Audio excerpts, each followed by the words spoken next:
नमस्कार, आप देख रहे हैं न्यूज 24। मैं हूं विपनेश माथुर। लगातार महाकुंभ पर हमारी महाकवरेज जारी है। चलिए शुरुआत करते हैं। प्रयागराज में चल रहे महाकुंभ मेले में लगी आग की मजिस्ट्रेट जांच शुरू हो गई। कल एक बड़ा हादसा हुआ है। गीता प्रेस और करपात्र धाम शिविर से भड़की आग की जांच का जिम्मा शिवेंद्र कुमार वर्मा को सौंपा गया है। ये देखिए, हम कल की ही तस्वीरें आपको दिखा रहे हैं जब ये हादसा हुआ था। मेला क्षेत्र के सेक्टर 19 में आग कल शाम 4 बजे लगी थी। आग में 300 से ज्यादा शिविर जलकर खाक हो गए। महाकुंभ में लगी आग और उसके बाद हालात की जानकारी प्रधानमंत्री नरेंद्र मोदी ने भी ली है। यूपी सीएम योगी आदित्यनाथ ने फोन पर पीएम मोदी को घटना की विस्तृत डिटेल जानकारी दी। जांच कर रहे अधिकारी आग की वजहों के साथ ही उससे हुए नुकसान का भी आकलन करेंगे। अग्निकांड के बाद मुख्यमंत्री योगी ने घटनास्थल का दौरा कर मुआयना किया और अधिकारियों को जरूरी निर्देश देने के साथ ही रिपोर्ट भी तलब की है। सीएम योगी ने 2 दिनों में उसी जगह दोबारा टेंट बनाने के आदेश दिए हैं और इस बीच आग से प्रभावित टेंटों में रह रहे लोगों को दूसरे शिविरों में एडजस्ट किया गया है, शिफ्ट किया गया है। और सिलेंडर्स में लगी आग के बाद एक के बाद एक कई धमाके हुए और तेजी के साथ ये आग फैलती चली गई। हालांकि गनीमत ये रही कि किसी तरह की जनहानि नहीं हुई है। ये बहुत बड़ी राहत की बात है। कल जिस तरीके का हादसा हुआ सभी डर गए थे, अफरा तफरी का माहौल था। महाकुंभ मेला क्षेत्र को फायर फ्री बनाने के लिए 350 से ज्यादा फायर ब्रिगेड, 2000 से ज्यादा ट्रेंड मैन पावर, 50 अग्निशमन केंद्र और 20 फायर पोस्ट बनाए हुए हैं और इसीलिए वहां जल्दी से मदद भी पहुंच गई क्योंकि ये व्यापक इंतजामात वहां पर पहले से ही मौजूद थे। और ये कल की ही तस्वीरें हैं क्योंकि मुख्यमंत्री योगी आदित्यनाथ भी पहुंचे हुए थे मेला क्षेत्र का जायजा लेने के लिए और जैसे ही उनको पता चला कि इतना बड़ा हादसा वहां पर हो गया है, फौरन मुख्यमंत्री योगी आदित्यनाथ पहुंचे और जांच के आदेश भी हो गए हैं और साथ ही नुकसान कितना हुआ इसका आकलन किया जा रहा है। और तुरंत मुख्यमंत्री योगी आदित्यनाथ ने जो लोग वहां पर प्रभावित हुए हैं उनको दूसरे टेंट में शिफ्ट होने के आदेश दे दिए और साथ ही कहा है कि यहां तुरंत नए टेंट बनाए जाएं। तो 300 ऐसे टेंट थे जलकर खाक हो गए इस अग्नि में। दीपक ज्यादा जानकारी दे रहे हैं। दीपक, उम्मीद नहीं थी कि मेला क्षेत्र में कल इतना बड़ा हादसा हो जाएगा और ये आग तेजी के साथ फैली भी।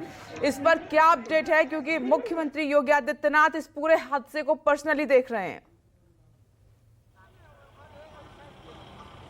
जी, आपको बता दें कि इस पूरे मामले में गनीमत रही कि कोई भी हताहत जान का नुकसान नहीं हुआ है। हालांकि जो वहाँ पर टेंट थे वो पूरी तरह से जल के खाक हो चुके हैं और ये जो घटना हुई तो आपको बता दें कि इसकी वजह जो अब तक बताई गई है अधिकारियों के द्वारा कि सिलेंडर फटने की वजह से ये आग लगी और आग लगातार इस वजह से भभक गई और लगातार बढ़ती रही क्योंकि हवा गंगा के किनारे बहुत ज़्यादा थी और हवा के बढ़ने की वजह से ये आग लगातार फैलती गई जिसकी वजह से 200 से ज़्यादा टेंटों को अपने चपेट में ले लिया। अब इस पूरे मामले में मुख्यमंत्री जब खुद वहाँ पर पहुँचे, क्योंकि कल मुख्यमंत्री प्रयागराज में मौजूद थे और लगातार अधिकारियों के साथ समीक्षा बैठक कर रहे थे कि किस तरह से और भी कड़ी सुरक्षा के इंतजाम किए जाए और अन्य व्यवस्थाएँ जो हैं उसको कैसे और चुस्त और दुरुस्त किया जाए। उसी समय ये आग लगी और ऐसे में सेक्टर 19 शास्त्री ब्रिज के नीचे जो ये जहाँ पर ये पूरा टेंट बनाया हुआ था, आपको बता दें गीता प्रेस का ये टेंट था, उसमें सबसे पहले आग लगी। उसके बाद ये आग लगातार बढ़ते हुए अलग अलग टेंटों को अपनी चपेट में ले लिया। सबसे अच्छी बात ये रही कि इसमें किसी की मौत की कोई खबर नहीं है, कोई भी इसमें हताहत नहीं हुआ है। हालांकि जो लोग फंसे हुए थे या जो लोग आसपास थे, फायर ब्रिगेड की जो गाड़ियां थी वो तुरंत मौके पर पहुंचती हैं, पुलिसकर्मी मौके पर तुरंत पहुंचते हैं क्योंकि पूरे महाकुंभ क्षेत्र की अगर बात की जाए तो अलग अलग जगहों पर पुलिसकर्मियों की तैनाती, एनडीआरएफ की तैनाती और फायर ब्रिगेड की तैनाती सभी जगहों पर की हुई है। यहाँ तक कि अलग अलग जो अखाड़े हैं वहाँ पर भी अलग अलग जो फायर ब्रिगेड की टीम है उन्हें तैनात किया गया है कि अगर कोई भी ऐसी विपदा आती है या कोई ऐसी अप्रिय घटना सामने आती है तो उस पर तुरंत फायर ब्रिगेड किस तरह से कार्रवाई करे और कैसे आग पर काबू पाया जाए, इसको लेकर पूरी तैयारी की गई थी। और यही वजह है कि कल भी जब आग लगी तो कुछ ही समय के बाद फायर ब्रिगेड की टीम पहुंच जाती है, पुलिसकर्मियों की टीम पहुंच जाती है और तुरंत आग पर काबू पाने की कोशिश की जाती है और तकरीबन 1 घंटे से के अंदर फायर ब्रिगेड कर्मी आग पर काबू पा लेते हैं। लेकिन अब ये सवाल है कि आखिर आग किस वजह से लगी थी। इसमें जो अभी तक जो आधिकारिक तौर पर बताया गया कि सिलेंडर फटने की वजह से आग लगी है। अब देखना होगा कि इस पूरे मामले में जब मुख्यमंत्री पहुंचे हैं और 2 दिन में इस पूरे मामले में विस्तार से रिपोर्ट उन्होंने मांगा हुआ है तो आखिर क्या कुछ अधिकारियों की तरफ से इस पर जवाब दिया जाता है। हालांकि कल रविवार का दिन था, श्रद्धालुओं की संख्या ज़्यादा थी, लेकिन जब आग लगी तो अफरा तफरी उस पूरे प्रांगण में, उस पूरे इलाके में फैल गई जिसकी वजह से काफ़ी जो लोग थे वो भागने लगे, तो पुलिस प्रशासन को उन्हें कंट्रोल करना पड़ा। यहाँ तक कि ट्रैफिक रूट भी डाइवर्जन करने पड़े थे। जी दीपक, जितने भी टेंट वहां पर बने हुए हैं, तो क्या इस तरह की वहां व्यवस्था की गई है कि टेंट के अंदर ही आप सिलेंडर रखिए, खाना बनाएं, कि अगर ऐसा है तो ये भी किसी भी लिहाज से सुरक्षित नहीं है?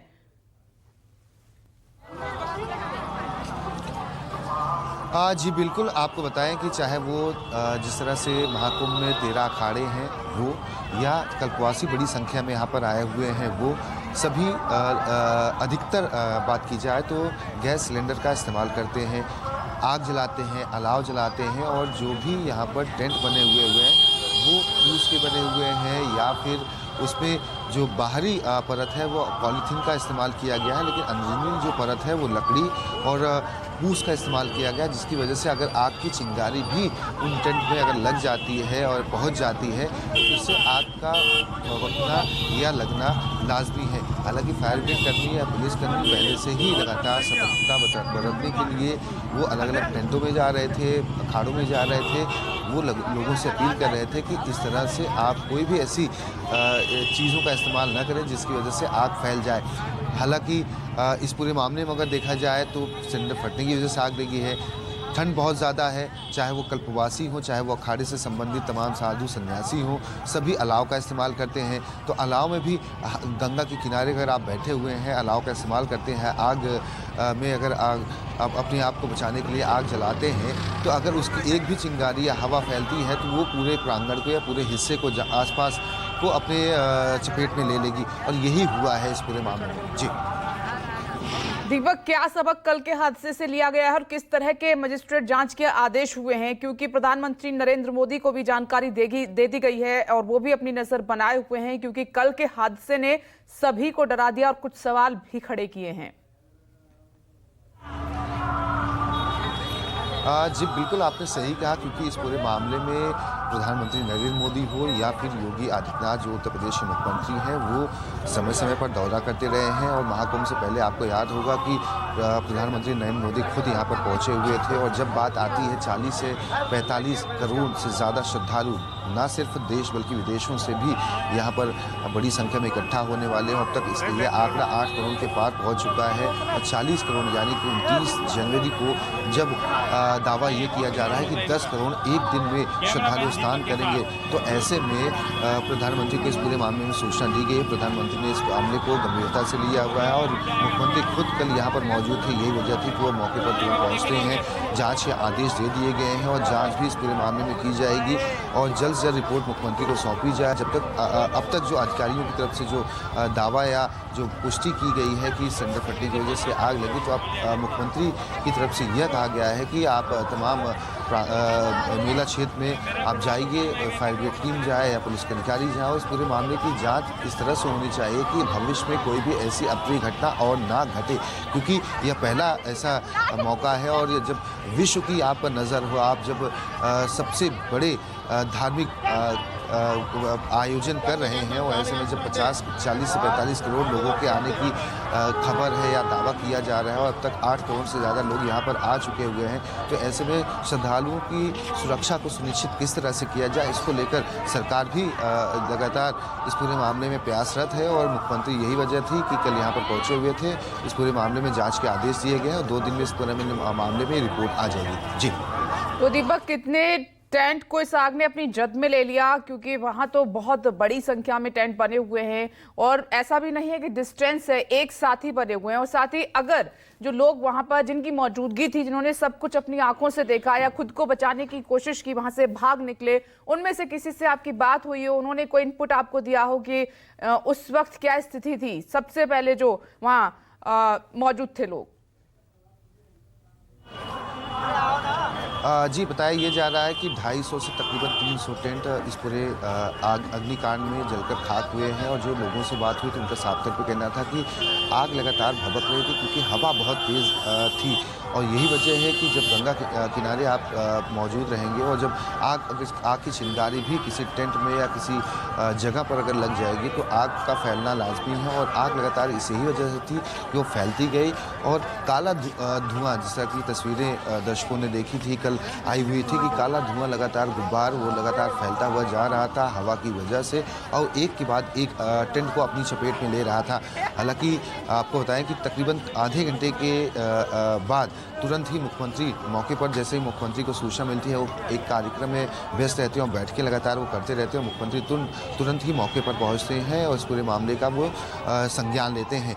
अब ये आग जो लगी है इसकी वजह से उन अधिकारियों पर भी सवाल उठते हैं कि आखिर किस वजह से ये आग लगी। सिलेंडर को लेकर भी अधिकारियों ने कई बार, चाहे वो मेला प्रशासन के लोग हैं, उन्होंने कल्पवासियों को, अखाड़ों के लोगों को बोला हुआ था, लेकिन लोगों ने इस पूरे मामले को उस तरह से गंभीरता से संज्ञान में नहीं लिया था। ये वजह है कि यह इस तरह का हादसा हुआ। लेकिन अब प्रशासन इस पूरे मामले में सतर्क हुआ है। मुख्यमंत्री जब खुद मौके पर पहुंचे हुए हैं तो अब इस पूरे मामले में आगे की कार्रवाई भी कड़ी की जाएगी, जिससे कि आने वाले भविष्य में कोई भी अन्य क्षेत्रों में कोई भी आग ना लगे। जी, गनीमत तो ये रही दीपक कि इस तरीके की व्यवस्था थी व्यापक लेवल पे कि एम्बुलेंस वहां पर तैनात थी, फायर ब्रिगेड की टीम मौजूद थी, तमाम गाड़ियां थी, तो तुरंत मौके पर राहत ये पहुंच गई। अगर देरी होती तो बहुत बड़ा नुकसान और हो सकता था।